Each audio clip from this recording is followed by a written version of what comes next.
Number 3. Altering time. The right music can change the way you perceive time. Think way back to the last time you stood in line or sat on hold.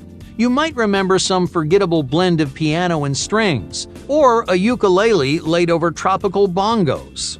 These songs are bland and boring, but that's the point. This strange genre dates way back to the early 1900s. A composer named Erik Satie wrote the first collection of intentionally forgettable songs. He called it furniture music, but you probably know it as background or elevator music. Satie created songs that no one would notice, that people would hear without really listening to. This music will never inspire you or get you on your feet. It won't strike a chord or make you cry. Background music is designed to simply fill space.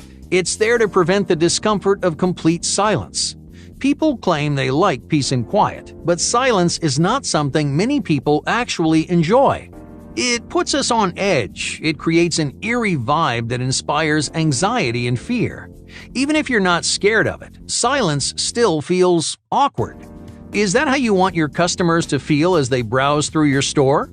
Sure, you groan when the same acoustic riff plays for the 20th time, but that music has a subtle yet powerful effect on your brain. It balances your mood with cheerful ensembles. Some songs make you feel like you're on vacation. Your attitude shifts, becoming more carefree and optimistic. The happier you are, the more money you're willing to spend. The science behind this is a little more complicated. As we go about our daily lives, our brains are taking in countless new stimuli. Few places are more perceptually overwhelming than stores and malls. We're constantly absorbing every sight, sound, and smell we come in contact with.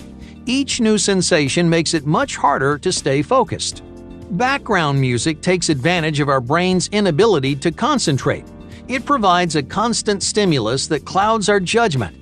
In other words, you're more likely to drop $100 on new shoes because you were thinking about too many different things.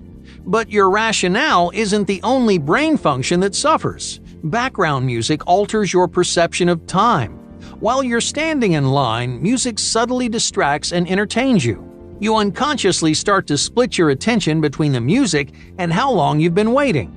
Since only you're thinking about the wait half as much, it seems to go by faster. So the next time someone puts you on hold, don't let some mindless melody mess with your head. Number 4. Enhancing taste.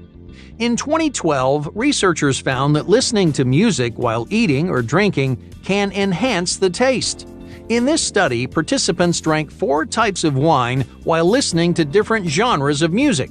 Across the board, participants enjoyed each wine more when it was paired with a specific song. This study is just one of many examples of something called cognitive priming. Cognitive priming is when one stimulus affects the way you respond to a subsequent stimulus. For example, if you're shown a picture of a cat, you'll identify related words like pet faster than unrelated words like moon or car. The initial picture gets you thinking about a specific subject so that it's easier to recall relevant information. In other words, it's easier to think about cats if you're already thinking about cats. Cognitive priming works the same way for your taste buds. If you hear a mellow song, then drink chamomile tea, your drink will seem more relaxing.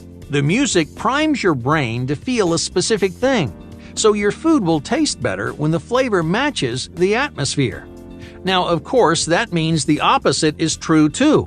If you drink your tea with heavy metal blasting in the background, well, you won't feel nearly as relaxed.